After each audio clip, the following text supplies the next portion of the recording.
Good morning po. Tayo po'y mag-aral ng salita ng Diyos. Aklat po ng mga awit, the book of Psalms, chapter 27, verse 1. Si Yahweh ang ilaw ko at kaligtasan. Sino pa ba ang aking katatakutan? Si Yahweh ang muog ng aking buhay. Sino pa ba ang aking kasisindakan? And then in verse 5, itatago niya ako kapag may kaguluhan sa loob ng kanyang templo. Ako'y iingatan. Sa ibabaw ng batong malaki, ako'y ilalagay. The Lord is my light and my salvation. Napakahalaga po ng confession natin sa panahon na tayo po'y dumadaan sa matinding mga problema at pagsubok. At ito po yung confession po ni David, nung siya po'y dumadaan sa matinding problema, yung Psalm 27 verse 1. At alam ko po maraming mga Christians, naging confession nyo rin po ito. Psalm 27 verse 1, the Lord is my light and my salvation. Para sa akin po, napakahalaga po ng mga katotohanan dito sa chapter na ito na kung saan ibinubuhos ni David yung kanyang saloobin sa harap ng Diyos. Alam niyo po yung iba, di ba naalala ninyo po na uso yung God is good all the time. Bagamat yan po'y simpleng confession, ang laki po ng nagagawa niya sa buhay ng isang Christian. Lalo na't kung higit naunawaan po natin kung ano po yung ating sinasabi. Kaya today, tuturuan ko po kayo ng 7 mahalagang confessions na pwede ninyong sabihin sa panahon na kayo dumadaan po sa mga trials and adversities. At yan po ibinasi ko sa 1 Corinthians chapter 10 verse 13 at sa James chapter 1 verses 2 and 3.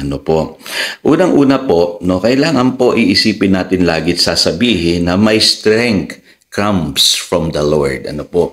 Huwag natin sasabihin, ako'y malakas, ako'y mahusay, ako'y magaling. Ang lagi nating sasabihin sa panahon po ng problema, my strength comes from the Lord. Yun po ang gustong tukuyin dito ni David, sa Psalm 27 verse 1. Kaya siya hindi natatakot. Kasi kung ang lakas lang ng tao, pagtitiwalaan natin, panghihinaan po tayo ng loob. Pero kung ang kalakasan na nagmumula sa Diyos, ang ating pagtitiwalaan, tiyak na tayo po ay magtatagumpay. Tandaan niyo po, ang strength ng isang tao, nanggagaling po yan sa Diyos. Sa Kanya nagmumula ang lahat ng ating kalakasan. Hindi lamang po yan spiritual, maging physical strength. Kaya sa panahon ng problema, makakayanan mo, kapatid, ang mga pagsubok na iyong pinagdadaanan.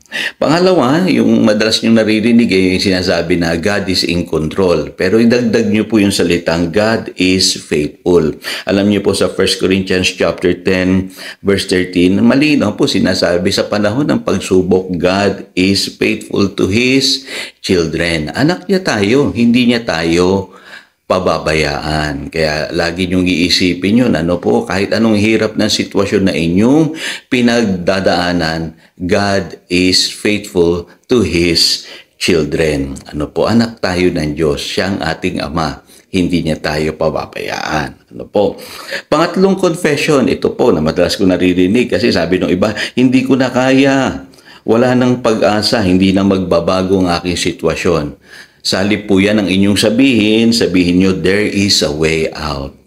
Laging may daan palabas ng pagsubok. Kaya lang kailangan i-anchor natin ang ating buhay sa mga pangako ng Diyos. Kailangan po pinangahawakan talaga natin yung mga pangako ng Diyos. Kasi ang way out sa mga problema ay ang salita ng Diyos. Naalala nyo nung tinukso ng diablo ang Panginoong Hesus, paano siya lumabas sa wilderness? Paano niya sinagot si Satanas? Sa pamamagitan ng salita ng Diyos. Kaya alam niyo po, mahalaga sa panahon ng problema, meron tayong pinanghahawakang verse or verses na pwede nating i-quote habang tayo po'y dumadaan sa iba't ibang pagsubok ng buhay. Ang apat, ito naman ay doon sa James chapter 1 verse 2, sabi diyan, consider it pure joy when you are experiencing trials.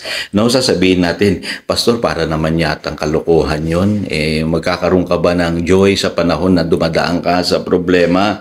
Alam niyo po, huwag tayong papayag na nanakawin ni Satanas yung ating joy. Kaya i-confess na natin, Satan cannot steal my joy.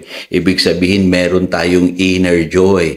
It is our weapon in times of trials. Kaya pansinin ninyo, pag kayo'y dumadaan sa pagsubok, yung pakiramdam ninyo, parang there's something inside inyo na lagi na nagsasalita. Na ito yung nagbibigay sa inyo ng peace na hindi kayang malirip ng ating kaisipan. Iba yung Kristiyano meron tayong inner joy and peace. Yung sanlibutan wala noon, kaya sila po'y natatalo ng depression or takot. Kaya huwag kayong papayag na nakawin ni Satanas yung joy sa inyong puso. Sabihin nyo, I have joy in my heart. So, panglima po, ito mahalaga. Believe that you will see the goodness of God. Alam niyo, iba kasi sabihin nila, okay na lang, pastor, basta makaraos lang. Hindi, kailangan maniwala ka na you will see the goodness of God in the land of the living. Yun po sinasabi ng Psalm 27, verse 13. I am still confident of this. I will see the goodness of the Lord in the land of the living. Kaya, magkakaroon ka ng pag-asa, mabubuhay yung pag-asa sa iyong puso. Kasi ang mahalaga, iniisip mo na God is good all the time at mararanasan mo yan sa iyong buhay. Kapatid, iba yung nararanasan mo ang Diyos kaysa yung sinasabi mo lang. Okay? Pang-anim, ito, mahalaga, I will become better and stronger. Tandaan mo kapatid, sa panahon ng pagsubok na dumadaan ka, ang tawag dyan, testing of your faith. Pero ang sabi ng Biblia, pagka natapos yan, madidevelop sa iyo yung perseverance and maturity. Kaya alam niyo po, para lang tayo nagtetest. Pagkatapos po niyan, aangat po tayo ng grade or level pagkatapos. Isipin niyo po, parang ganoon po ang buhay. Panghuli, God will always be glorified.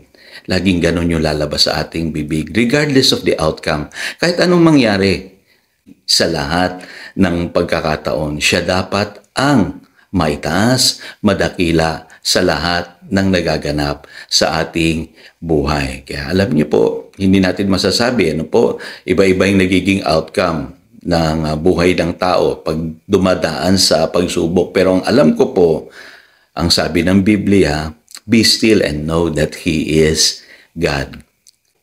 Again, ito si Pastor Jojo nagpapaalala upang daluyan tayo ng pagpapala, manatili tayo sa kanyang salita. Good morning.